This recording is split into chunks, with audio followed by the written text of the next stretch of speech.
अस्सलाम वालेकुम dear aspirants, I am Saptan Ali from MK preparations और मैथमेटिक्स की वीडियो लेक्चर सीरीज में आज का हमारा टॉपिक है हाईएस्ट कॉमन फैक्टर या फिर इसे हम ग्रेटेस्ट कॉमन डिवाइजर भी कह सकते हैं। एब्रीविएशंस में हम यूज करेंगे टर्म एचसीएफ एंड जीसीडी। तो सबसे पहले हाईएस्ट कॉमन फैक्टर का कॉन्सेप्ट क्या होता है?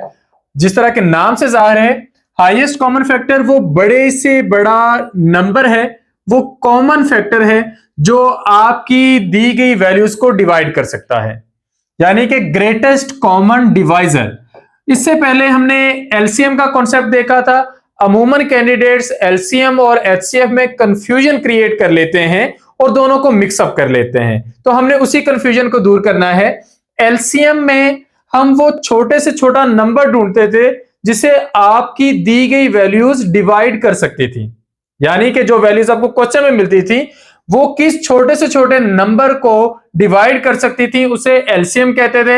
हाईएस्ट कॉमन फैक्टर में हमने वो बड़े से बड़ा नंबर ढूंढना है जो आपकी वैल्यूज को डिवाइड कर सकता है। फॉर एग्जाम्पल, आपको क्वेश्चन दे दिया जाता है कि आपने 12 और 18 का एचसीएफ ढूंढना है, तो आपने पहले 12 के फैक्टर्स लिखने हैं कि 12 किससे डिवाइड हो सकता है।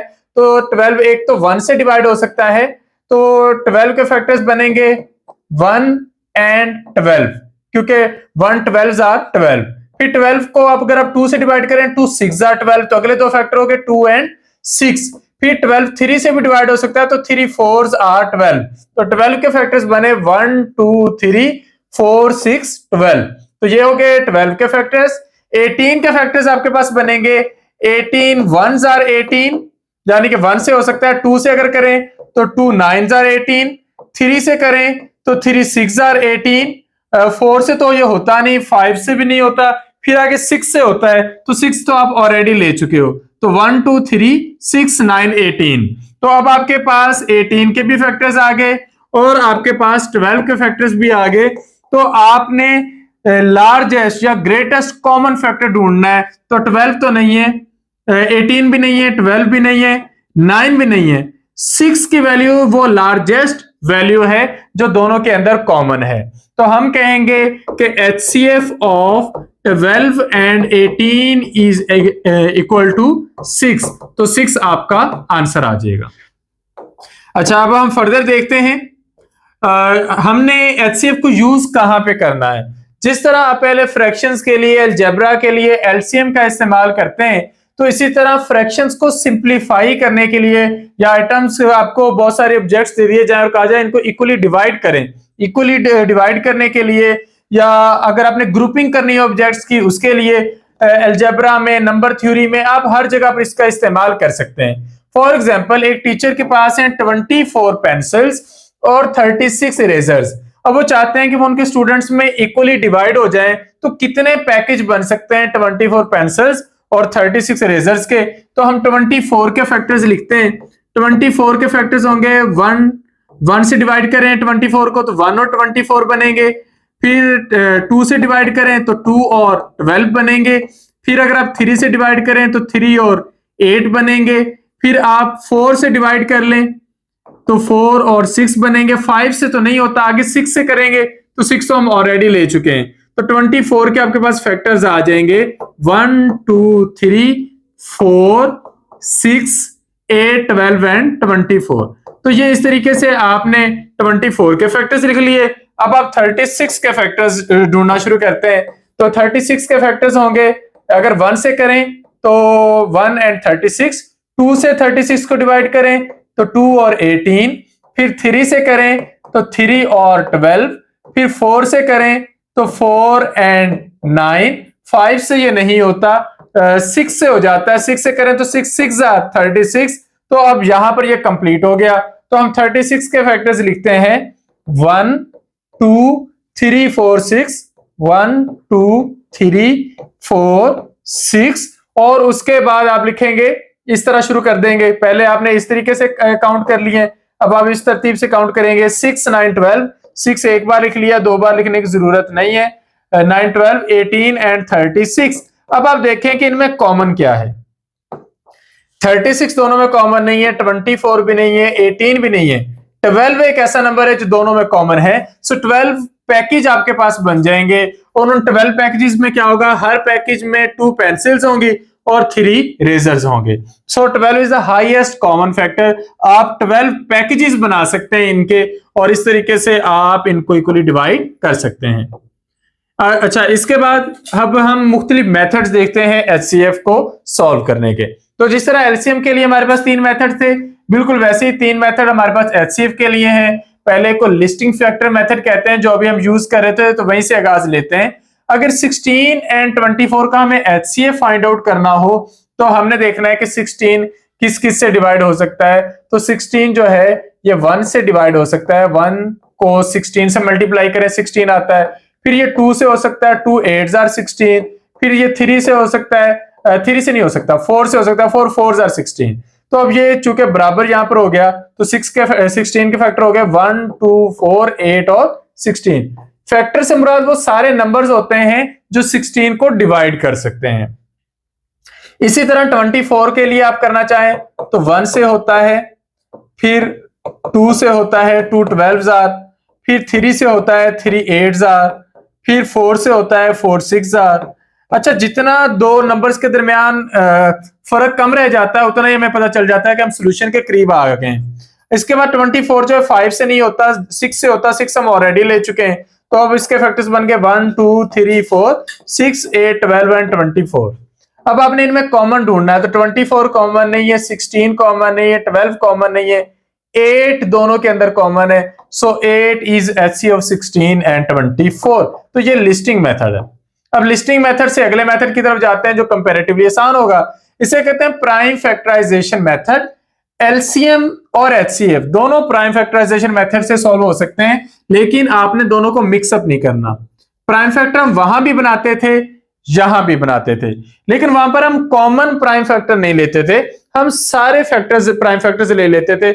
यहां पर आपने जस्ट कॉमन प्राइम फैक्टर लेने और उनमें से भी वही लेने जिनकी पावर सबसे कम होगी और फिर उनको मल्टीप्लाई कर देना है। जिस तरह आपको यहां पे कहा गया है कि 36 और 48, आप इसका एचसीएफ फाइंड आउट करें। तो अब 36 और 48 की प्राइम फैक्टराइजेशन करते हैं। कैसे करते हैं प्राइम फैक्टराइजेशन? 36 की आप इस तरीके से करेंगे, 2 18s are 36, 2 9s are 18, 3 3s are 9, 3 1s are 3। तो इसकी प्राइम फैक्टराइजेशन होगी 2 स्क्वायर मल्टीप्लाई 3 स्क्वायर। इसी तरह 48 की करते हैं, 2 24s are 48, 2 12s are 24, 2 6s are 12, 2 3s are 6, 3 1s are 3, 2 raised to power 4 multiply 3। अब कॉमन क्या है? 2 भी कॉमन है, 3 भी कॉमन है।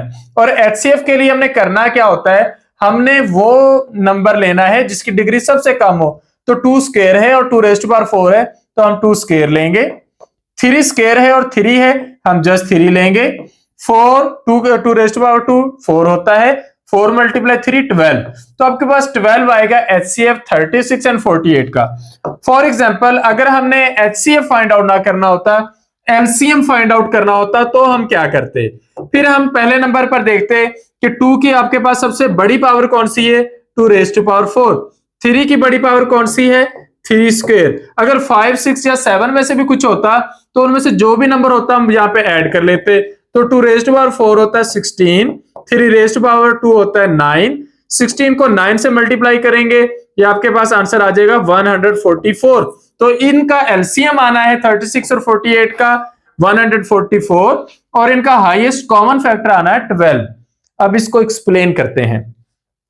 एलसीएम का मतलब होता है लीस्ट कॉमन मल्टीपल। वो छोटे से छोटा हमने नंबर ढूंढना है जो इन दोनों के जरिए डिवाइड हो सकता है, यानी कि जिस नंबर को ये दोनों डिवाइड कर सकते हैं। तो 144 वो सबसे छोटा नंबर है जिसको ये दोनों पूरा डिवाइड कर सकते हैं। और एचसीएफ में हमने वो बड़े से बड़ा नंबर ढूंढना होता है जो इनको डिवाइड कर सकता है। तो 12 वो बड़े से बड़ा नंबर है जो 36 और 48 दोनों को डिवाइड कर सकता है। वैसे तो ये 1 से भी डिवाइड होते हैं दोनों, 2 से भी होते हैं, 3 से तो नहीं, 4 से भी होते हैं, 6 से भी होते हैं, लेकिन 12 वो बड़े से बड़ा नंबर है जो इन दोनों को डिवाइड कर सकता है। तो इस मेथड को हम बोलते हैं प्राइम फैक्टराइजेशन मेथड और ये कंपैरेटिवली आसान मेथड माना जाता है। इसी तरह 54 एंड 90 हम इनकी प्राइम फैक्टराइजेशन करते हैं। 54, 2 27 आर 54, 3 9 आर 27, 3 3 आर 9, 3 1 आर 3। आपको पता चल जाता है किसी भी नंबर को देख के कि वो 2 से डिवाइड हो सकता है या नहीं। हर वो नंबर 2 से डिवाइड हो सकता है जिसके एंड पर इवन नंबर हो। तो ये 4 है, ये 2 से हो सकता है, 7 9 और 3 नहीं हो सकते। अगर हमने ये देखना हो कि कोई नंबर 3 से डिवाइड हो सकता है कि नहीं, उसका भी एक तरीकेकार होता है। आप उस नंबर के सारे डिजिट्स को जमा कर लें, अगर वो आंसर 3 से डिवाइड होता हो तो ठीक है, फिर वो 3 से डिवाइड हो जाएगा। जिस तरह 27 में 2 + 7 9, 9 3 से डिवाइड हो सकता है, तो 27 भी 3 से डिवाइड हो सकता है। अच्छा, ये मैंने आपको कुछ डिवीजन के बेसिक रूल्स बता दिए। तो 54 और 90 है, तो 90 2 से डिवाइड हो सकता है, 45 2 से नहीं हो सकता, 3 से हो सकता है, 15 भी 3 से डिवाइड हो सकता है, और ये इस तरीके से। अब आप इसके फैक्टराइजेशन लिखेंगे 2 × 3 raised to power 3 and 2 × 3 square × 5। तो HCF के लिए आप कॉमन लेंगे, 2 कॉमन है और 3 कॉमन है, 5 कॉमन नहीं है। अब 2 की स्मॉल पावर 2 है, 3 की स्मॉल पावर 3 स्क्वायर है, तो 2 × 3 स्क्वायर 18। ये आपका HCF आ जाता है 54 एंड 90 का। इसके बाद है डिवीजन मेथड, जिसे यूक्लिडियन मेथड कहा जाता है। इसमें आप बहुत बड़ी वैल्यूज हो तो आप उनको इस तरीके से कर सकते हैं, जिस तरह 72 एंड 30। अब इस मेथड को आपने जरा समझना है, थोड़ा टेक्निकल है ये।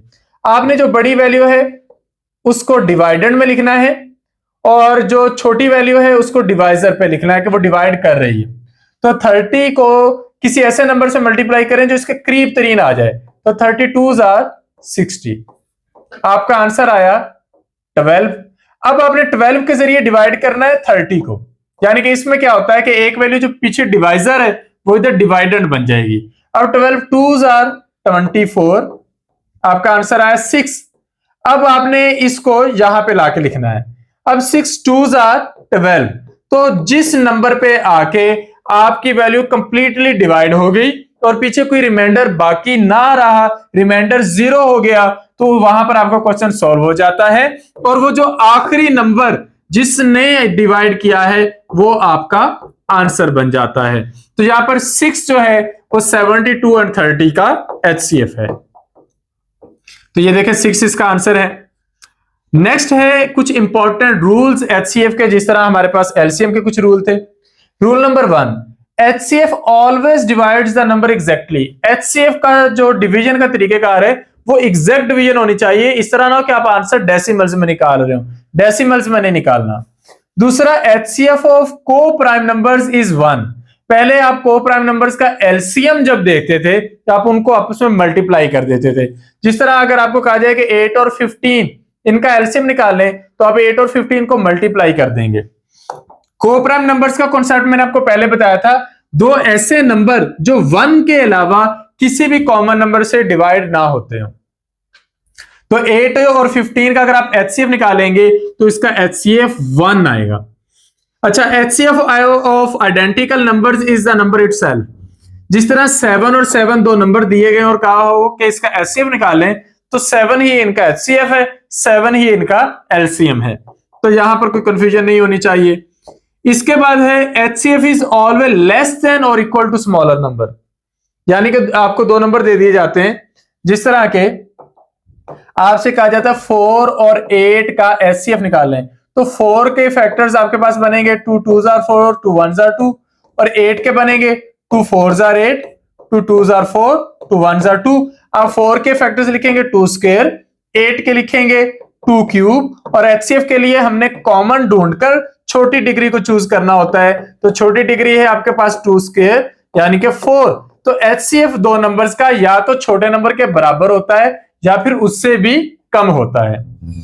इसके बाद HCF और LCM में क्या रिलेशन होता है? HCF और LCM में रिलेशन ये होता है कि अगर आप HCF और LCM को मल्टीप्लाई करें, that will be equal to product of those numbers जिनका आपने HCF और LCM निकाला है। जिस तरह 12 और 18 का HCF है आपके पास 6 और इनका LCM होता है 36। तो अगर आप इन दोनों नंबर्स को मल्टीप्लाई करें 12 और 18 को, आंसर आता है 216, और अगर आप इनके HCF और LCM को भी मल्टीप्लाई करें, आंसर फिर भी आता है 216। अब कुछ रियल लाइफ एग्जांपल्स देखते हैं। पहली एग्जांपल्स है इक्वल ग्रुपिंग की। एक शॉपकीपर के पास 48 चॉकलेट्स और 60 कैंडीज हैं। हम इसको डिवीजन मेथड से कर लेते हैं। बड़ी वैल्यू को अंदर रख लेते हैं, छोटी वैल्यू को बाहर, यानी कि इसको डिवाइजर के मुकाम पर 48 1s आर 48, रिमाइंडर बचा 12। 48 को इधर लाते हैं, 12 4s आर 48। देखें आपका क्वेश्चन कितनी आसानी से सॉल्व हो गया। सो 12 is the larger number, it is the greatest number that can equally divide 48 and 60, जो दोनों को डिवाइड एक्चुअली कर सकता है। तो एक शॉपकीपर के पास अब ऑप्शन ये है कि वो 12 ग्रुप बना सकता है। हर ग्रुप के अंदर कितनी चॉकलेट्स आएंगी? हर ग्रुप के अंदर 4 चॉकलेट्स आएंगी और हर ग्रुप के अंदर 60 में से 5 कैंडीज आएंगी। तो वो 5 टोटल 12 पैकिंग बनाएगा। हर पैकिंग में 4 चॉकलेट और 5 कैंडीज बनाएगा, तो वो इक्वल डिवीजन हो जाएगी। इसके बाद नेक्स्ट क्वेश्चन है टाइल अरेंजमेंट। 2 रोप्स हैं, एक में 1 की लेंथ 24 मीटर है, एक की 36 मीटर है। किस तरीके से इनको कट किया जाए कि इनके बराबर तादाद में इक्वल यानी कि जो है वो इनके पीसेस बन जाए। They must be cut into equal longest pieces. अच्छा, उनकी जो लेंथ है वो हम इक्वल रखना चाहते हैं, तो उनके कितने ग्रुप बन जाएंगे? तो यहां पर हमने देखना है कि वो लेंथ हमने कितनी रखनी है। तो आप डिवीजन मेथड के जरिए कर लें। ये आ जाएगा 24 1s आर, ये आ जाएगा, आंसर होगा 8 नहीं 36 में से 24 अगर आप माइनस करें तो आंसर होगा आपका 12, और यहां पर इसको 24 से करें तो ये 12 आपका आंसर आ गया। सो अगर आप इनके पीसेस करें 12-12 मीटर के, तो ये 2 पीस बन जाएंगे और ये आपके पास 3 पीस बन जाएंगे। तो इस तरीके से हम इनको इक्वल लेंथ में कट कर सकते हैं। तो ये हमारे थे कॉन्सेप्ट एचसीएफ के। उम्मीद है इससे आपको काफी हेल्प मिली होगी। हमने एलसीएम और एचसीएफ को कंपेयर भी करके देख लिया है, वर्ड प्रॉब्लम्स भी देख लिए हैं। इस तरीके से जब आप इनकी मैक्सिमम प्रैक्टिस करेंगे, अपनी टेक्स्ट बुक्स ले लें किसी भी क्लास की, तो अगर आप वहां से मैक्सिमम प्रैक्टिस करेंगे तो आप इसमें बेहतर से बेहतरीन होते जाएंगे। मैथ एक ऐसा सब्जेक्ट है जो आपको मैक्सिमम प्रैक्टिस से आता है। इसमें याद करने वाली चीजें कम और समझ के करने वाली चीजें ज्यादा होती हैं। तो अगर आप मैथमेटिक्स को परफेक्शन के लेवल तक ले जाना चाहते हैं और चाहते हैं कि आपकी बेहतरीन तैयारी हो जाए, तो मैक्सिमम प्रैक्टिस इसकी करें। आपको यह सब्जेक्ट बहुत ही आसान लगने लगेगा। मैथ का सब्जेक्ट सिर्फ उनको मुश्किल लग सकता है जिन्होंने कभी इसको करने की हिम्मत नहीं की, या उनको टीचर अच्छा नहीं मिला, या कोई भी प्रॉब्लम रह गई। तो इस सारी जो आपकी कमियां हैं, आप उसको अगेन मेहनत करें, दोबारा जीरो से शुरू करें, तो आप उनको फुलफिल कर सकते हैं। अगर आप ये मैथ की तैयारी करना चाहें या वन पेपर से रेलेवेंट किसी भी सब्जेक्ट की तैयारी करना चाहें, तो उसके लिए आप कांटेक्ट कर सकते हैं 0333260545। इन नंबर्स पे कांटेक्ट करके आप लोग इसके नोट्स, इसके प्रैक्टिस, इसकी डिस्कशन, हर एक चीज तक एक्सेस हासिल कर सकते हैं। Thank you. Allah Hafiz.